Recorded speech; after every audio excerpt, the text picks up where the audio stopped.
as you can see, we're back at it again. Hubby came out here and got a head start on me while I was inside getting some indoor chores done, got some laundry started, and Shep's out here helping. So anyway, I'm gonna come out here now and try to give hubby a hand as much as I possibly can so we can get this fencing up. And y'all, I hope we are not making a mistake by enlarging the puppy pen, and hopefully this will make it better for them, give them a lot more room to roam. Like we said, when we made the pen, they were smaller, they're getting bigger. So they are all full grown now, and we're hoping and praying that they're not going to come on this side and completely tear the grass up, so everything will wash. But we're hoping that this is just going to add an extra space for them so they're not so right on top of each other, and hopefully start getting some grass to come back in their other area. So anyway, wish us luck. Try to get this fence up. It's Saturday, so hubby goes back to work Monday, and hopefully we can get it done before Sunday evening. I'm down here piecing this fence together, 2 pieces of it to put it together to make it one spot a little bit longer. And whenever you buy a cyclone fence, it comes with pieces like this to be able to put it back together. And if you do it a lot, like if this was your job every day, it's pretty easy. But for somebody, I put up cyclone fence maybe once every 5-6 years or something like that if I'm unfortunate enough. But it's pretty easy once you put it together here. You just turn it and basically braid the pieces of wire back together so it'll be one continuous piece. This is a whole 50-foot roll, and you just got to keep turning it and sticking it in one, and then it goes in the other piece, because see, it's 2 separate pieces of wire. Okay, hold on, let me get around the other side maybe so I can get a better view for our viewers so they can kind of see what you're doing. Goes in like that, and just around kind of braiding it together.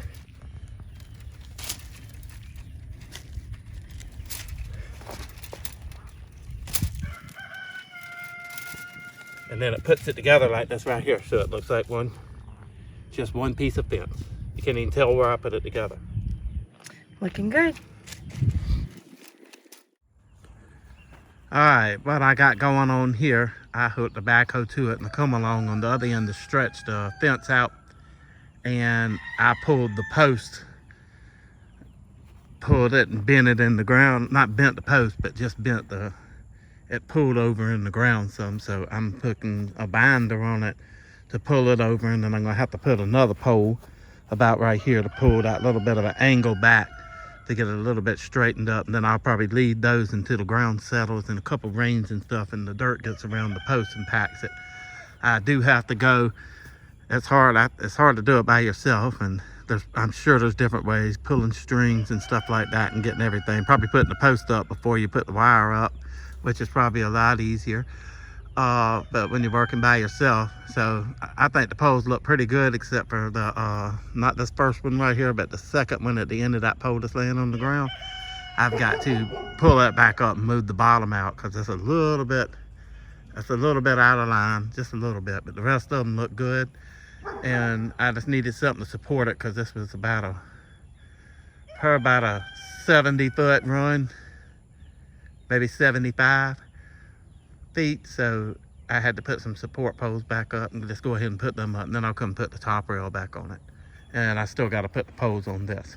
I find it easier when you're by yourself to just put the pole to fence and hook it to something, get to come along and pull it and get it tight, and then come back and put the poles up, where most people probably put the poles up and then put the fence up. She'll be back out here, and we'll be showing you a lot more on how we're doing this when she gets back out here after she finishes feeding the animals, and we'll get back with you then. All right, I decided to go ahead and put some of the top rail on this fence here. I've already started down here, and I'll let you see how that goes. On the top rail is actually the easiest part. You just kind of go along. You might have to tap a post down or pull a post up a little bit to make it lined up and level, but I'll let you see how that's done.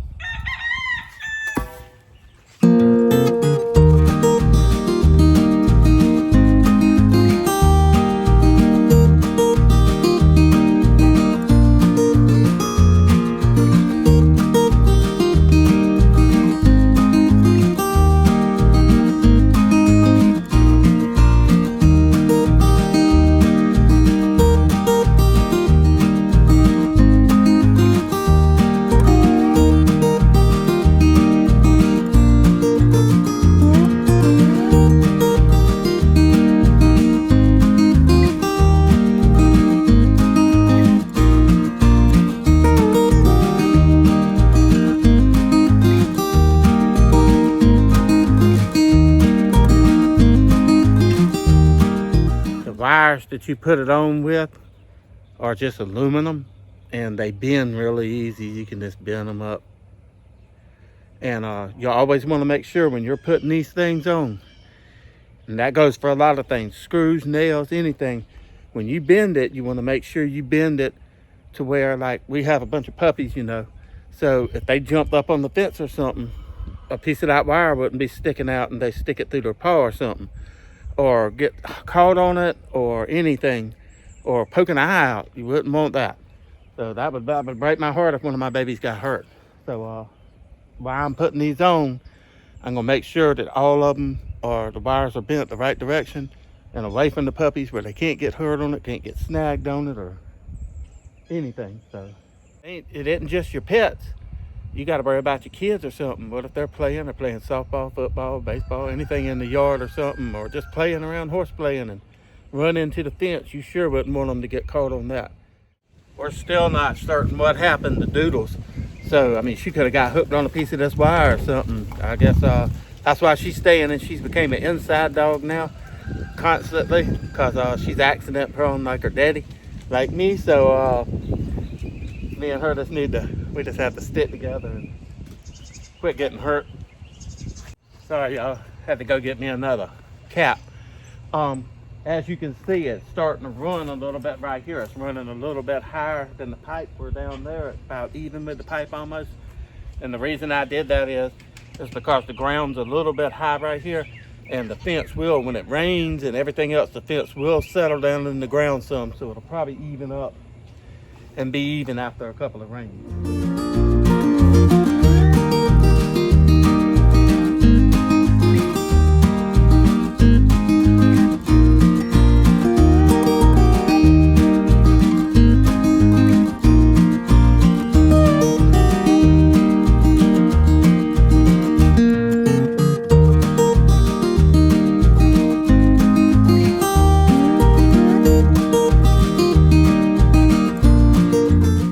Make sure I put extra on the posts, because when I put that first fence up, I didn't put but about like 3 or something on it. And let me tell you, when you got 5 dogs that are about 100 pounds a piece hitting a cyclone fence at the same time, they done busted half of these off, and I've had to go back and put them on. So with dogs like that, when you got something, when they jump up on the fence or something, I mean, that's like 400 or 500 pounds sitting on a fence. So they'll pop them off. So I'm going back now, like on this, I'm probably gonna put about 6 or 7 on each pole to make sure they ain't getting the fence bowed out.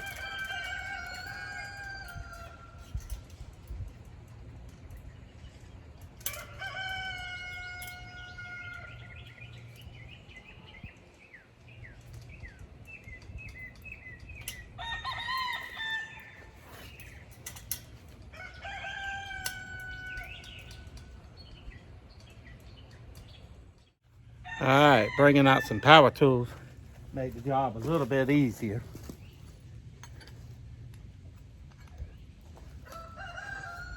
So it's kind of like an erector set. There's probably like 100 screws and nuts. I mean bolts and nuts. So this will make it a lot easier.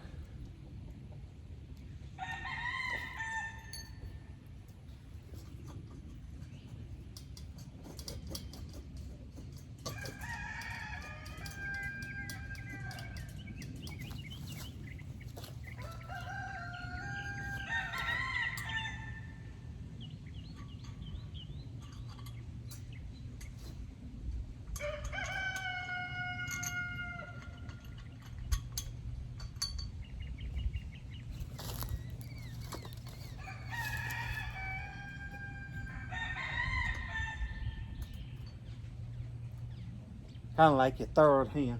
You can't pinch some things together sometimes. You need a pair of channel locks or something to hold them together.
I got power tools that could do that a lot quicker, but the missus likes me to stay away from power tools because I was using a jigsaw and had a little trip to the emergency room and a couple of stitches later.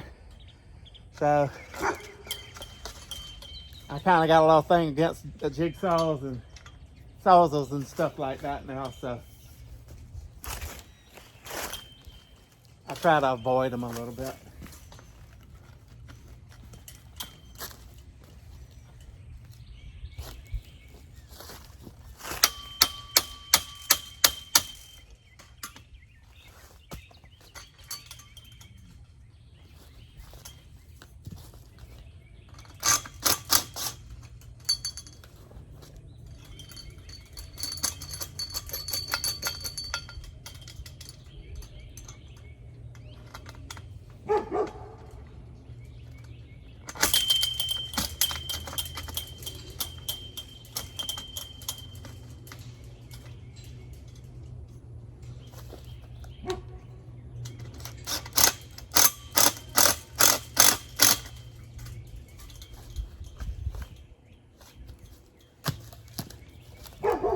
And I got it. Got the whole end piece up there. And got the pipe up. You always cut it a hair longer. That way you can put it in there tight, because you never know when you might have a little bit of play. That's why you saw me pushing on the pipe, trying to make sure there wasn't no gaps in the top pipe. Well, y'all, hubby's none too happy. You know, wives tend to create more work for their husbands. We are going to actually remove the corner posting here and piece together a longer piece of fence running across, whoops, sorry y'all, this way out a little bit more. So look at this. I know it's not a whole lot, but look at that extra space now. That's just going to give them that much more room to lay out under that tree. And They'll be happy. Yes, they will. So, and if we would have extended it straight down from where hubby had it, you know, in a couple of months or something, we would have probably sat back and said, you know, we wish we would have just went ahead and extended it on out just that little bit more while we had the chance to. All right, y'all can kind of see how I've got the flower bed with the monkey grass coming around in the front. So we are going to utilize this post and come straight down. So if we do that, to be able to get access to flower bed over here, I'm going to need a little bit of area that we can get into. So I am going to be digging up some of this monkey grass and reconfiguring a little bit on the flower bed.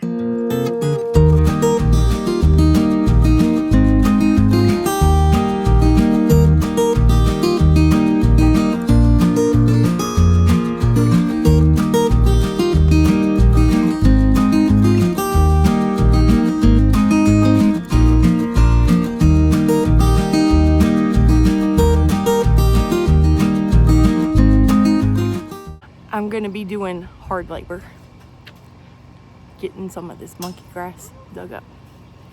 Whew.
So hubby is fixing to get the tractor going here, and he is going to dig out some grass in the flower bed area, and we're going to run the fence straight across the front and extend our flower bed areas out up to the fence.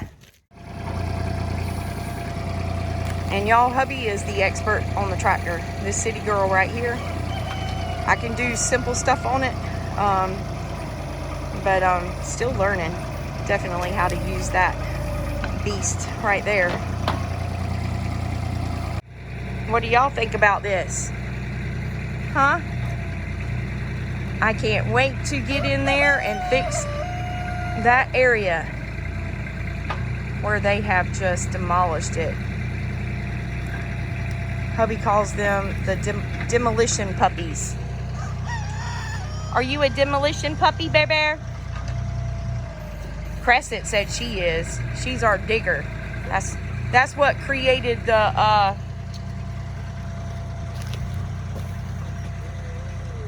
wire along the bottom, the electric fencing, to keep Crescent from digging out. But y'all see, they're creating holes to China. That's where their doghouse was. And hubby's gonna get that finished up there. And hopefully in the fall we can put another good coat of paint on the house. And thinking about putting a couple of crepe myrtle trees on the sides of their doghouse right there to help give some shade on the house, and more shade for the puppies, because when that sun sets on this side, ooh, it gets hot. And we'll be getting all this fixed up for them, getting their holes dug up. We'll be getting their holes that they created filled back in. Tucker, what you think, buddy? We call him the stalker. He likes to stalk the livestock. Bear's excited, he can't wait. And Tucker's chasing butterflies. So hubby's got it up, running down along the side of the garden area, back down the side of the pasture. This piece of fencing right here is going to be taken up and moved. So all this area between these two and over on the other side of that fence will be all open for the puppies. Got it coming back around the front of the house. We're going to expand out the flower bed, come back down the side of the house here, back around, and come back up on the side of the pump house back to this corner. And got a spring, a natural spring right there, that we felt like would be good to include into the puppy pen for them, so they'll have some access to water from that spot right there. So that's kind of why we decided to change things around a little bit here. We apologize to y'all that we were not able to finish this project for y'all to see the beginning and completed end of it, but hubby here, with all of his expertise, definitely saved us a good amount of money in labor. You know, all we had to do was purchase the materials, and getting it put up ourselves saves a whole lot of money. Stay tuned for the finished product, and y'all come back and see us soon.